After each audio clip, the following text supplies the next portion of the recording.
പോലും ചിരിച്ചുകൊണ്ട് വന്ന് ഞങ്ങളുടെ ബോച്ചയുടെ കൂടെ നിന്ന് ഡാൻസ് കളിച്ചതല്ലേ? ഞങ്ങൾ തിരിച്ച് ഹണി റോസിനോ മാത്രം വേണ്ടി ഞങ്ങൾ സ്ത്രീകളെല്ലാം കൂടി യുദ്ധം ചെയ്യാൻ ഇറങ്ങിയിരിക്കുകയാണ്. പറയാനുള്ളത് ഹണി റോസിന് ശിക്ഷ കൊടുക്കണം. ബോച്ചയെ കാത്തിരിക്കുന്നത് കേരളത്തിന്റെ വിവിധ ഭാഗങ്ങളിൽ നിന്ന് വന്ന സ്ത്രീകളും പുരുഷന്മാരും അടക്കമുള്ളവർ. ബോച്ചെ ഇത്ര പ്രാധാന്യമേറിയവനും, അതെ, ബോച്ചയുടെ സന്മനസ് അറിഞ്ഞവർക്കാർക്കും തന്നെ ബോച്ചയെ തള്ളിക്കളയാനും കുറ്റപ്പെടുത്താനും കഴിയില്ല.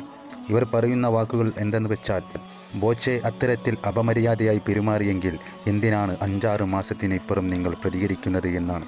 ഇത് കാശ് വാങ്ങിച്ച് ബോച്ചയെ സമൂഹത്തിൽ മോശമാക്കാൻ വ്യക്തമായ പ്ലാനിങ്ങോട് ചെയ്ത കാര്യമാണെന്നാണ് ബോച്ചെ ഫാൻസ് പറയുന്നത്. എന്തിനേറെ, കേരളത്തിൻ്റെ പുറത്തുനിന്ന് പോലും പലരും ബോച്ചയെ പൂമാലയിട്ട് സ്വീകരിക്കാൻ വേണ്ടി ബോച്ചയുള്ള ജയിലിൻ്റെ മുമ്പിൽ തടിച്ചുകൂടിയിരിക്കുന്നത് 10,000-ങ്ങളാണ്.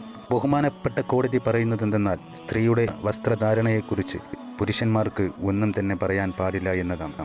അവർ എത്തരത്തിൽ വസ്ത്രം ധരിച്ച് പുറത്തിറങ്ങിയാലും പുരുഷന്മാർ മിണ്ടാതിരുന്നോളണം എന്നാണോ കോടതി പറയുന്നത്?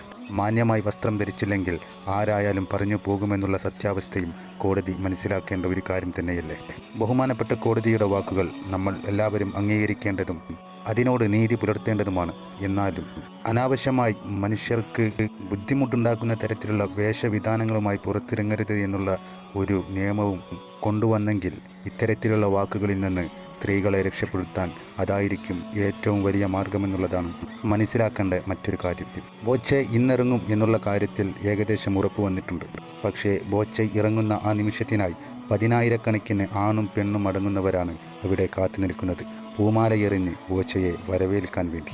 ഈ ഇടയിൽ ചില സ്ത്രീകൾ പറയുന്നത്, ഞങ്ങൾ ഹണി റോസിനോട് പരസ്യമായി യുദ്ധം പ്രഖ്യാപിച്ചിരിക്കുന്നു എന്നാണ്.